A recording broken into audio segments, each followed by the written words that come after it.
Hello everyone, my name is Tyler Stillman. I am the instructor for this class, Entrepreneurial Marketing. This is a relatively new class, and part of it being new is that I had the chance to kind of create this from scratch, and so I did things very differently than how I've approached other classes. Hopefully you'll find this approach helpful and useful to you. You might have already glanced through the syllabus. If not, I'll kind of give you big picture, and then we'll get into the details. But big picture, there are 7 possible projects slash books that you can tackle in this class, and you will select 4 of those, 4 of the 7. And the idea there is to accommodate students' different interests. Some people might, and then also the fact that this class will draw people who are more kind of purely interested in an entrepreneurial kind of endeavor. They want to start their own business. Then there are people that are thinking more in terms of a classic marketing education and can see themselves at a large corporate firm or in a marketing services type company. So, and then the third thing is that when my assumption is that when people select what they're going to study, that they will bring a different kind of energy to it. That instead of simply being assigned and having no choice, that the act of choosing what to study might make you engage a little bit more or better with the material. Okay, so that is kind of broad outline for what I'm trying to accomplish in this class. You can see here there are 4 due dates. One of the downsides to this approach, at least as far as it goes with Canvas, is that you're not going to have regular reminders for each quiz. If you choose to read a book, for example, you're going to have to do some level of pacing yourself, right? This class is a mess as far as Canvas goes, because some students will be, right there. It's not just you choose the 4 projects, you can choose any order to do them in. And so for that reason, I can't have every assignment have a Canvas due date. So like I said, you're going to need to self-pace a little bit. Having said that, there's a midpoint check for all of these halfway through each project slash assignment. You will get a reminder and a quiz will come up. It's not worth very many points, but it will ask you about your progress and with the reminder of when the due date is. So, and that's something that is in Canvas for everybody. I hope that makes sense, and maybe it's super obvious and I'm over explaining. One thing that I want to make clear is that I really enjoy my job, and I don't mind at all if students ask me for help or to clarify things. I hope it comes across in some way that I really genuinely am interested in this material, and that I hope you will succeed. So don't mind asking me to do my job. Okay, so we'll dive into the specific assignments or projects. Again, this is one that I have no problem recommending across the board to anybody in this class. The specific details as far as this goes, this is a book, and you can, the assignment is to take quizzes on each chapter. I think there's like 7 or 8 chapters, and after each chapter there's a brief quiz. When you've completed the book, there is a project related to Contagious that you are expected to do. That project requires you to use AI, and there are a couple references to specific tools that I think make sense for anybody in either entrepreneurial minded or marketing minded to be familiar with. So, and this is a really good book. I should mention it's titled Why Things Catch On, and it's a good starting point for anybody who, as marketing majors or whatever your major is, people will sometimes come to you and ask for advice. This, as far as like marketing goes, this is a really simple way to have something right on the tip of your tongue as far as here's a suggestion for how you can engage an audience. Okay, next project is the perceptual map. This one, unlike most of the, I think this is the only one that is restricted only to students who have either launched a business or are prepared to launch a business. So nothing in this assignment will, so the example here are of course national brands that I've just chosen as a representative of a perceptual map.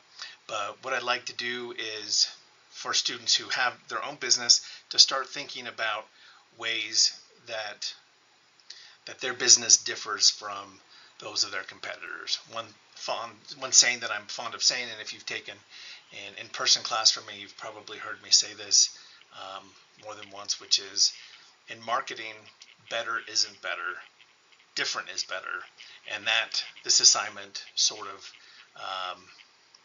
really takes that concept and runs with it. That's really what this perceptual map assignment is based on. So this one, like Contagious, has relatively strong AI requirements, and please read through the assignment. There's lots of details in there, but it'll specify exactly how um, you should use AI, and it gives you a couple of different programs. So, and I'll distinguish here in both the Contagious project and this one, there are some general AI, Chat GPT and so forth that I think most students are familiar with. And then there are others that are more narrowly focused in marketing, and I would hope to introduce those to you through either one of those projects. Next assignment or project is to watch 14 videos we have of um, people in the Entrepreneurship Speaker Series, the SUU Entrepreneurship Speaker Series. Um, and there's quite a range of people. The videos I've selected are um, are either people that I think are particularly inspiring or interesting, and many of them have a strong focus um, on their marketing endeavors, how they went from from nothing to something. And this Rachel Raymond here is a good example of how you go about the initial stages of marketing. And then there are some there's a handful of, well, maybe there's at least a handful of SUU students that you'll see represented in the speaker series. Kiana Lake is another one. Then there are another kind of local is Matt Wetzel of Matt's Off-Road Recovery. If you don't follow him on YouTube, go ahead and give it a look. It's a pretty cool channel. Other folks relatively well known, Charles C.W. Cook and Ed Lattimore, are people who are well known outside of Utah. Anyway, so broad spectrum of folks for that project.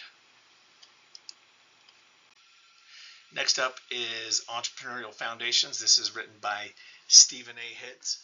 This is a relatively light read. It's quite a thin book.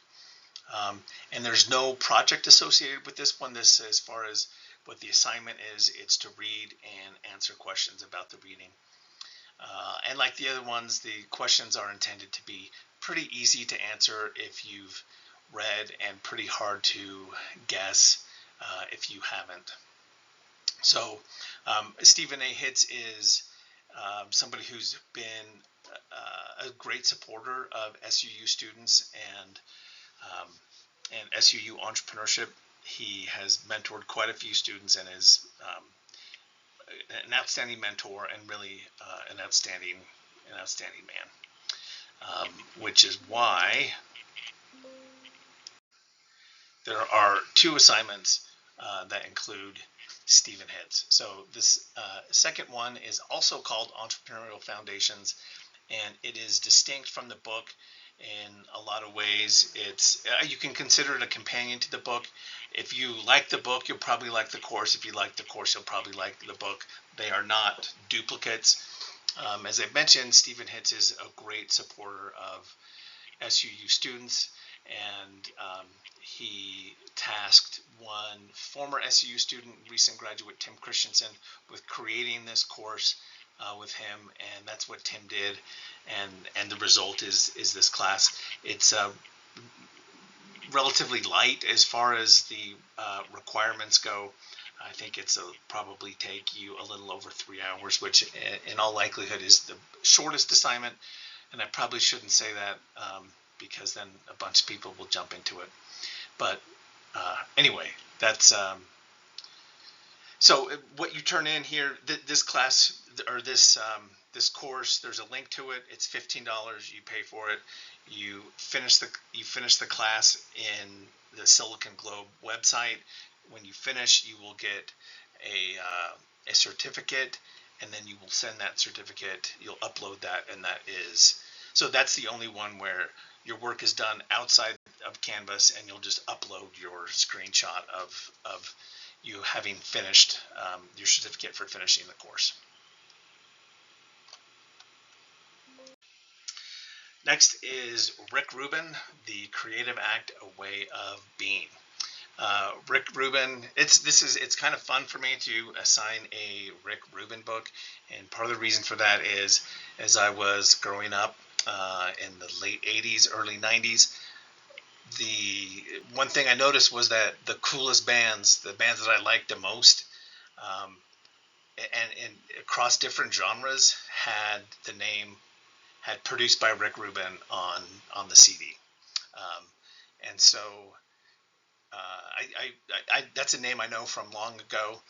He was he was successful back then, and he's since, I think, tough to argue that he's not the most successful music producer of all time. And so here are some bands that you may have heard of. These bands were relatively unknown until they worked with Rick Rubin. So the Beastie Boys, the Cult, System of a Down, the Avett Brothers, and Slayer. You notice there quite a broad spectrum in terms of different genres. Rick Rubin helped put all of those bands on the map. Other bands that he worked with: Red Hot Chili Peppers, Jay-Z, Run DMC, Adele, Tom Petty, Public Enemy, LL Cool J, Danzig, Metallica, The Strokes, Linkin Park, Neil Diamond, Weezer, Audioslave, Black Sabbath, and most importantly, American Head Charge. All awesome bands, and certainly there's nobody in this class that isn't familiar with some of this. Anyway, so there is very little discussion of the music industry in his book, but I think we oftentimes think of artistic endeavors as being sort of on one side of the human experience, and building a business and entrepreneurial kind of pursuits as being on the far extreme, but they're actually, I think, remarkably similar. And one way they're similar is that for a song or a sculpture or a painting, when you start, the end project never is exactly what you had in mind when you started out. And the same goes for any kind of business. You adapt as you work on it, and you get information and feedback from the business or the clay or the paint, and you adapt and adjust. And so that's one way. So this book is about the creative act, and really what this book is about is the title is The Creative Act, A Way of Being, and it really is more about a way of being than of specifically doing things. That sounds a little woo-woo, and there is a good bit of woo-woo in this book, but it's pretty cool nonetheless. Next up is The Zigzag Principle by Rich Christensen. This is I'll tell you what Rich is good at. He is good at going from idea to revenue, and in a lot of ways that blends both entrepreneurship and marketing, right? You have no revenue without marketing, and so what this book is about is, let's say you have a goal to have $1 million landscaping business. The zigzag principle would suggest the first thing you do is you mow your neighbor's lawn for a couple bucks, whereas sort of a more traditional entrepreneurial approach would be to take out a loan or get an investment to an investor to finance a fleet of trucks and lawnmowers, right? Um, and so that's zigzag principle, and I think there's a lot to be gained from this perspective. Last thing is, please read the syllabus.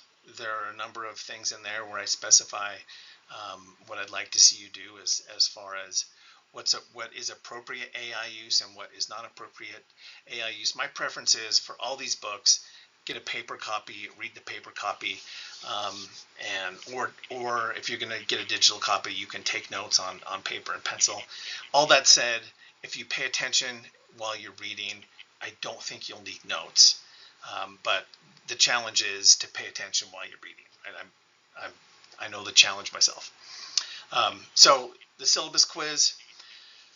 Oh, you know what? Before I get into that, I just want to say thank you for watching all the way to the end. My sense is that something like 15 to 20% of students will actually watch a full video, um, and maybe it's just me, my face. Maybe I'd do better if I blanked out my face. Anyway, the point is this. This kind of students who make it all the way to the end are the kind of students I want to make the following offer to, which is if you don't want to do one of these specific projects, um, you instead want to launch a business, that can count for at least one and possibly two of your projects for this semester. To do that, you need to reach out to me and we need to have a couple of consultations. And so what you would do instead is meet with me maybe 3 or 4 times over the course of the 4 or so weeks where you're assigned to do a project and make progress on your business. So take that for what it's worth. Last thing, I'll end where I began, which is I love my job. I don't mind doing it. And so please don't hesitate to ask if there's anything I can do to help you. So thanks for your attention.